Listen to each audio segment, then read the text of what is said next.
Fantastic Beasts: The Crimes of Grindelwald. So Fantastic Beasts: The Crimes of Grindelwald tells a story about Grindelwald's rise to power, him wanting Credence's help to gain power, and Newt is back trying to find Credence before Grindelwald with the help of Jacob and Tina. What are my thoughts on this movie? Let's find out.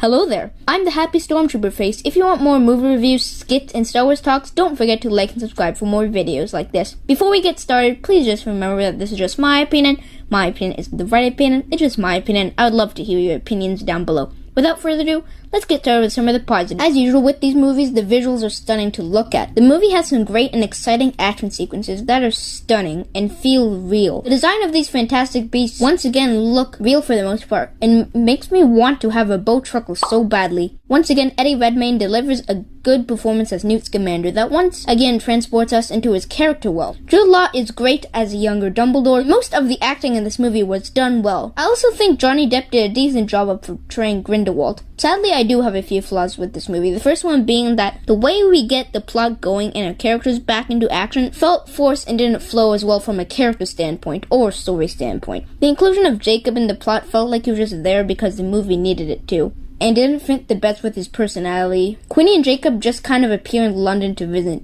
Newt. It didn't work for me the most and could feel forced to get the plot going. This movie had too many subplots for me, which could detract from the main premise and feel less focused. Movies with many subplots struggle to progress the main story or goal because there's just too many plots. A focused story shows how each scene progresses to the conclusion. You have each scene slowly build tension. For example, someone is approaching another person just sitting in a room and getting closer each scene. This movie could have scenes where someone's approaching slowly into a room, but then it jumps around to some other plot, which could muddle the forward sense of momentum and the focus in this movie. It could also muddle the forward sense of momentum and build up in this movie. A forward sense of momentum in a movie creates a forward push or drive to the conclusion, which I find is lacking here. One of the more disappointing aspects of this film are the Easter eggs. Not the Easter eggs entirely, but some of the more interesting scenes are the Easter eggs. Nagini turns out to be a human who can transform into a snake. We know and recognize these Easter eggs and characters from earlier films. In this movie, she doesn't have the most character backstory or motivation. If she was introduced in this movie, she would be kind of bland. But because we know her from something else, well, that's one of the more disappointing elements of this movie. It uses plot points and characters from the earlier films to tell this story. It muddles the story on standing on its own or telling its own cohesive story. The plot and story itself requires quite a bit of exposition and explain to get the plot going.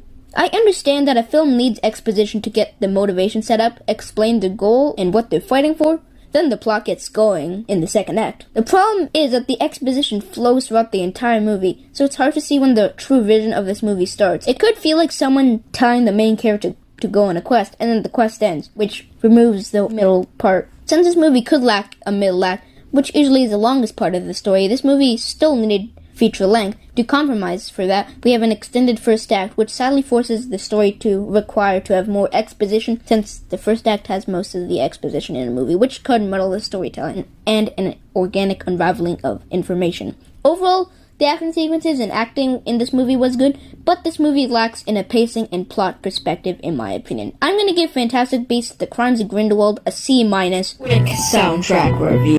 This soundtrack was once again scored and composed by James Newton Howard, who once again delivered a good score that explored the more darker aspects of the wizarding world. But I find the soundtrack lacks in creating music that makes you go, "Oh, that's from Fantastic Beasts," or making music for the series. This movie usually doesn't take themes from the previous movie and add it here in different variations in different ways, as well as expanding the universe. Here just feels like something new, which can muddle the whole universe of Fantastic Beasts. But overall, still a good soundtrack, and I'll give this soundtrack an 8 out of 10.